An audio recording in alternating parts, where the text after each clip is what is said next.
Recipe নিয়ে। এখানে দেখতে পাচ্ছেন একটি পাত্রে রয়েছে পটল আর রয়েছে মাছ। এখানে 4 পিস মাছ রয়েছে, এটা হচ্ছে রুই মাছ। আজকে পটল আর মাছ দিয়ে একটি রেসিপি শেয়ার।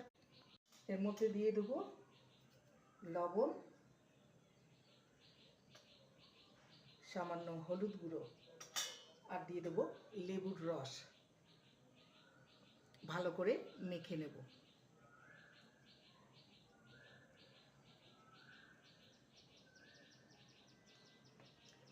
ওটাকে কেটে নেব আর একটু চেঁচে নেব। এর স্কিনটাকে এইভাবে চেঁচে নেব। প্রত্যেক যে শাঁসটা আছে সেটাকে বের করে নেব।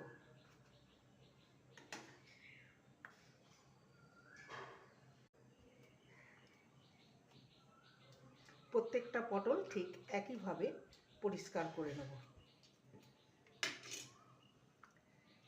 আর এই বীজটা বেরিয়েছে, এটা ফেলে দেবো না, এটা আমার রান্নার কাজে লাগবে।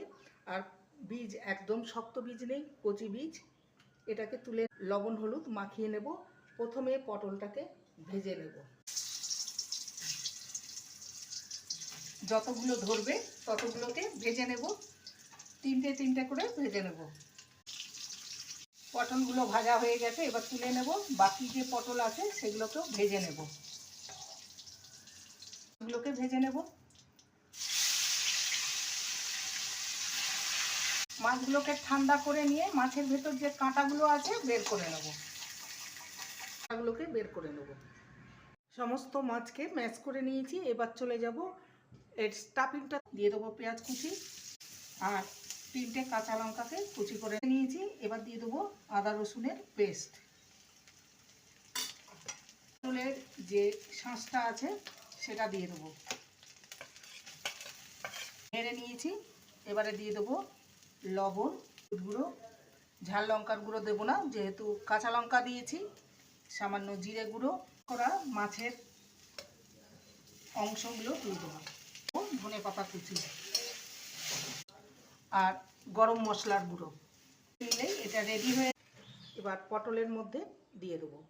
ঢুকিয়ে দিয়েছি, দেখতেই পাচ্ছেন গরম হয়ে গেছে। দিয়ে দেবো পেঁয়াজ কুচি দিয়েছি, দিয়ে দেবো আদা রসুনের ছোটো সাইজের টমেটো কুচি, দিয়ে দেবো লবণ, হলুদ, সামান্য ঝাল লঙ্কার গুঁড়ো, ধনে গুঁড়ো সামান্য, জিরে। এবার দিয়ে দেবো জল, গরম মশলার গুঁড়ো।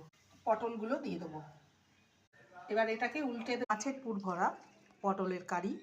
দেখতেই পাচ্ছেন কতটা লোভনীয় হয়েছে। একবার এইভাবে বানিয়ে দেখতে পারেন। গরম ভাতে খেতে দুর্দান্ত।